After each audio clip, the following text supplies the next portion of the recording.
वयामध्येच त्या ठिकाणी सांगायला पाहिजे होतं की तुझं वागणं हे बरोबर नाही, तेव्हा शिक्षा लावायला पाहिजे होती. आता डोक्याचं बाहेर गेलं ते आता काय भेटणार आहे? बिलकुल त्या ठिकाणी भेटना. उलट बोलायला लागला गुणनिधी, तू जर या ठिकाणी असं वागतोस आणि ही जर गोष्ट तुझ्या वडिलांना समजली ते रागीट स्वभावाची आहे, तापड स्वभाव आहे. तुझं जर हे वागणं हे चरित्र जर तुझ्या वडिलांना समजलं, तुझी आणि माझी काहीच धडगत नाही. ते विद्वत्ता आणि सदाचारामुळे तुझ्या पिताश्रीची सगळीकडे त्या ठिकाणी मान आहे, त्यांच्याकडे ज्ञान आहे, सगळीकडे त्यांना मान त्या ठिकाणी गावामध्ये मान आहे.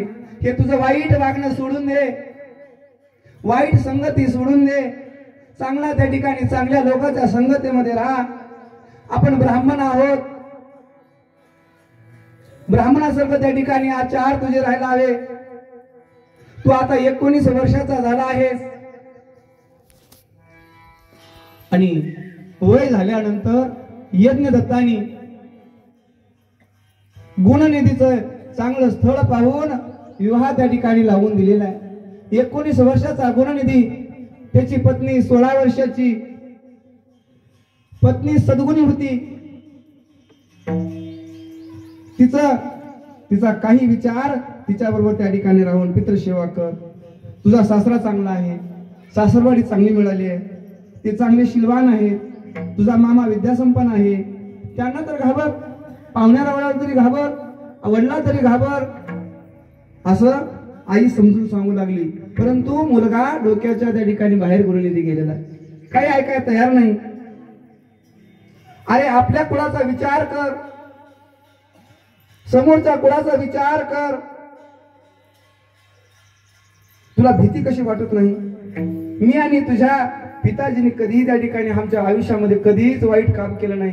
सगळ्या गावामध्ये आम्हाला मान आहे, कोणच त्या ठिकाणी गावामध्ये आमच्याकडे वाईट नजरून त्या ठिकाणी पाहत नाही. आणि तू असा वागू लागलास तरी सुद्धा तू असा कसा त्या ठिकाणी जन्माला आलास?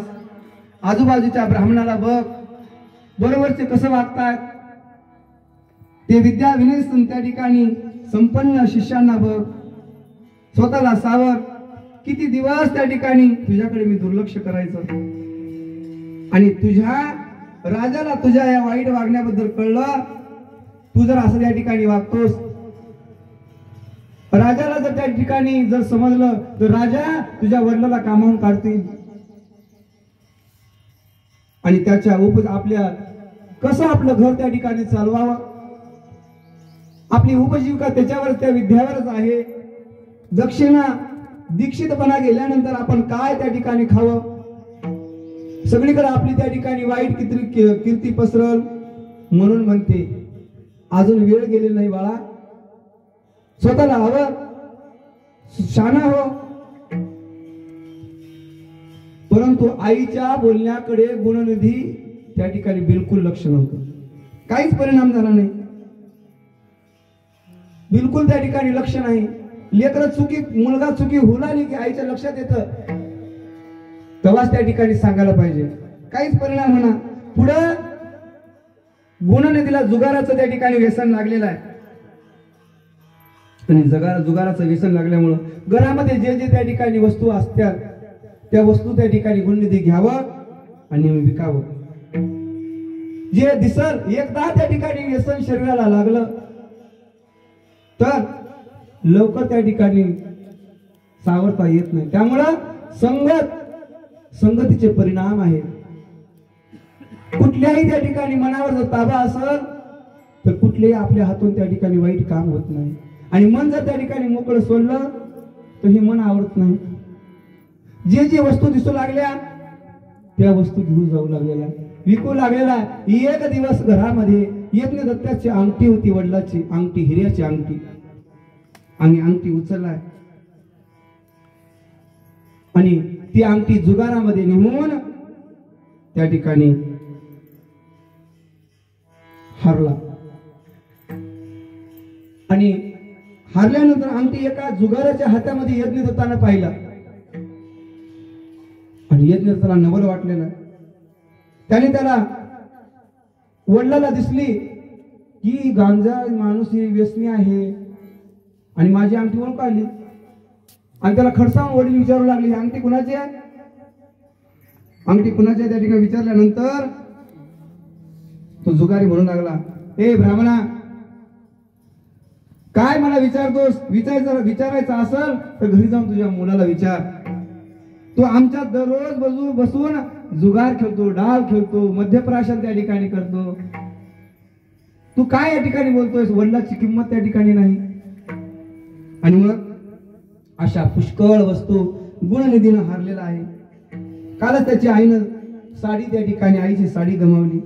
त्याच्यासारखा जुगारी ह्या पृथ्वीवर शोधून सापडणार नाही. स्वतःला ब्राह्मण त्या ठिकाणी दीक्षित समजतोस. वडिलाला म्हणू लागले, काय स्वतःला त्या ठिकाणी समजतोस? ब्राह्मण आहे, मुलगा कसा वागतोय? जुगारी बोलू लागला.